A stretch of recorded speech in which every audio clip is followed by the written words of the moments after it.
We've got with us Trevor Hilder and John Waters as well. Who's there? Are you sharing? Yeah. No, he's delegated it to me. Okay, he's not going to speak. Therefore, Might ask me some questions at the end. no, that's fine. That's fine. Of course, of course. Approaches to currency targeting insights from cybernetics. Okay. Shall I use that microphone? Thank you. Yeah, John and I collaborating on the paper. So we've written a paper, formal paper for this thing. We had trouble squeezing what we wanted to say into 8,000 words. It's even more difficult to pack it into a 20-minute talk and 10-minute question, but we're going to have a go. So this, I think, is a much better title for this talk. I actually, the aspect of the paper that we're going to focus on for this session is this simple question of what is the real economy? I mean, when the crisis hit in 2008, I live in the UK, there was all this stuff about, is what's just happened to the financial system going to affect the real economy? And you go, well, everybody seems to know what this real economy is, but I've never come across anybody that's explained what that really is. So does it tell us that the rest of the economy is the unreal economy? Because they never talk about the unreal economy, but everybody seems to have this vague idea there's a thing called the real economy that can be badly affected by this other thing. So really I'm going to sort of focus on that. I'm going to concentrate the talk on this diagram, which I call the moral modalities framework. So I'm going to come back to that by putting that in the context, because my contention, that might sound a bit strange when I say this, is that this actually is a model of what the real economy really is, in terms of all the sort of things that us humans care about. So it's a condensed way of looking at what our values are, because what our values are determines what we mean by creating wealth. And my contention is going to be that if we're living a life that enables us to operate in all these different cells, so to speak, to know what we're doing when we're doing it, we are actually living a good life. And we need systems that can help us to guide us to do that. So I'm going to put that in the context of where the hell does this funny diagram come from. And one of the important source books has just been quoted by Alice and Susan. Systems of Survival by Jane Jacobs. And this is actually a brilliant book, because it's about, she calls it a dialogue of the moral foundations of commerce and politics. So it was reading this book, the recommendation of a good friend of mine in California, Doug McDavid, that started me thinking about this question of the connections between, you know, our moral frameworks and creating wealth. The other book, which some of you, have any of you read this book? Nobody? Okay. The other book that I thought was very inspirational is Debt, the First 5,000 Years by David Graeber. Anybody know that one? Fantastic book.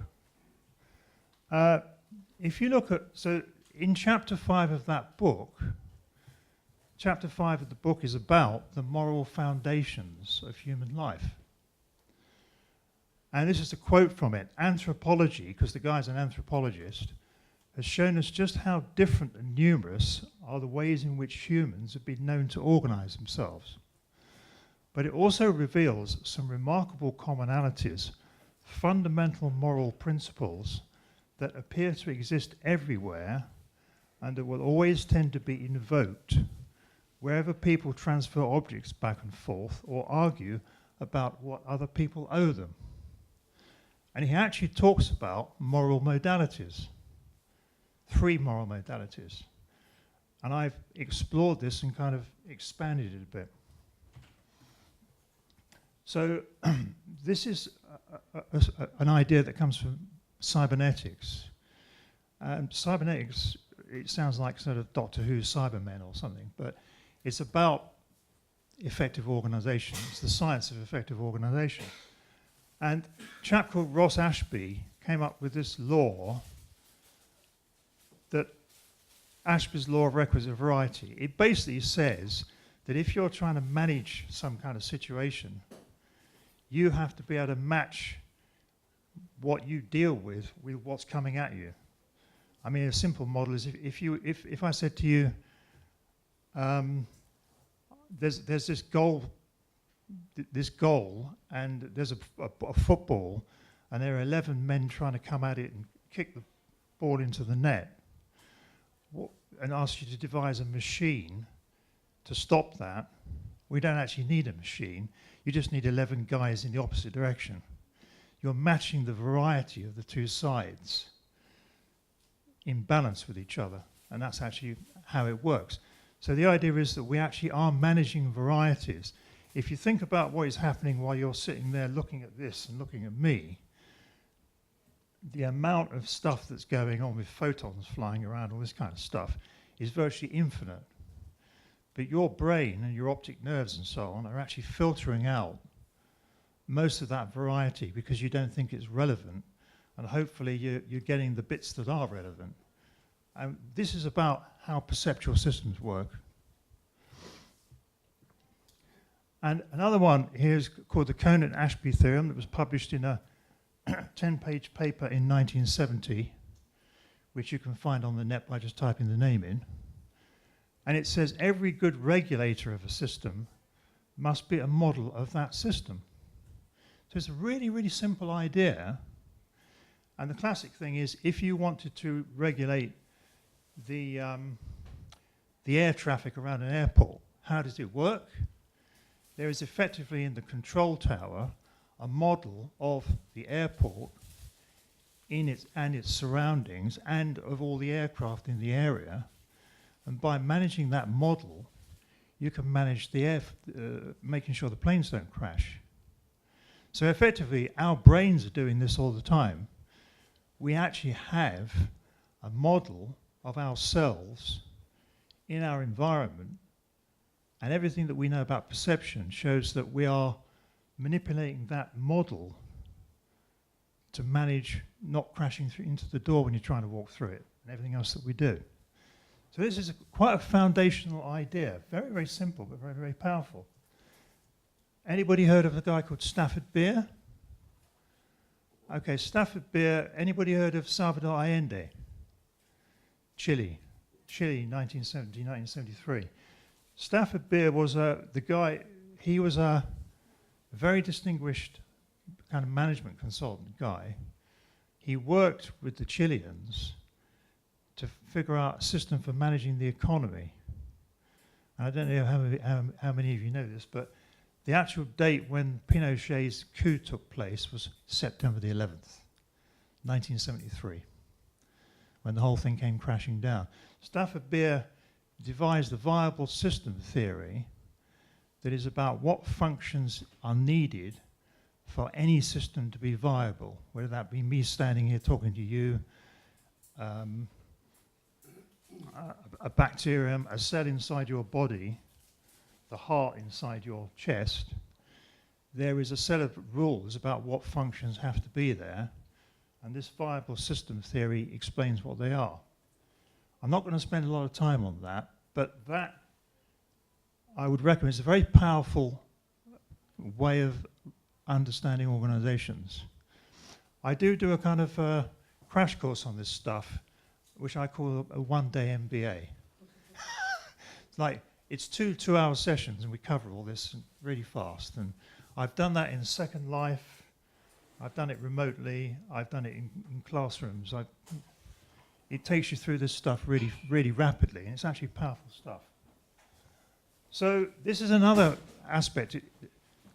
This is a thing about all systems have got some kind of purpose. There is a purpose to any system at all. And if you ask what is the purpose of a system, Stafford Beer's answer was the purpose of a system is what it does. So if you think about money, if you ask economists what the purpose of money is, they've got their usual 3 or 4 functions. Store of value, medium of exchange, I've forgotten what the other two are. Unit of account and method of payment. Sometimes they say method of payment. Sometimes that seems to be included in the method of exchange one.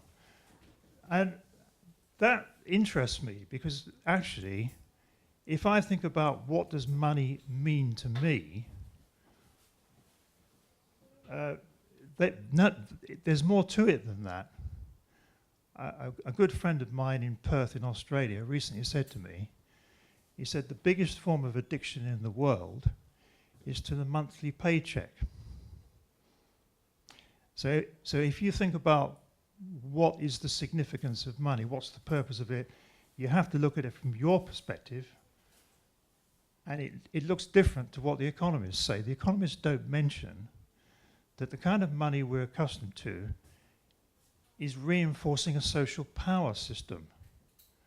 It is enforcing compliance with social norms and all sorts of other stuff. And yet the economists don't mention it. And yet actually, I think the whole point of this conference and the people here is to explore that and say, can we create forms of money that are not reinforcing power hierarchies? I think this is pretty important stuff. So that idea of purpose of a system is what it does. It's a powerful way of thinking about things. Okay, so we come on to this moral modalities framework. Not much water. What it basically says is that we operate in 5 different value systems.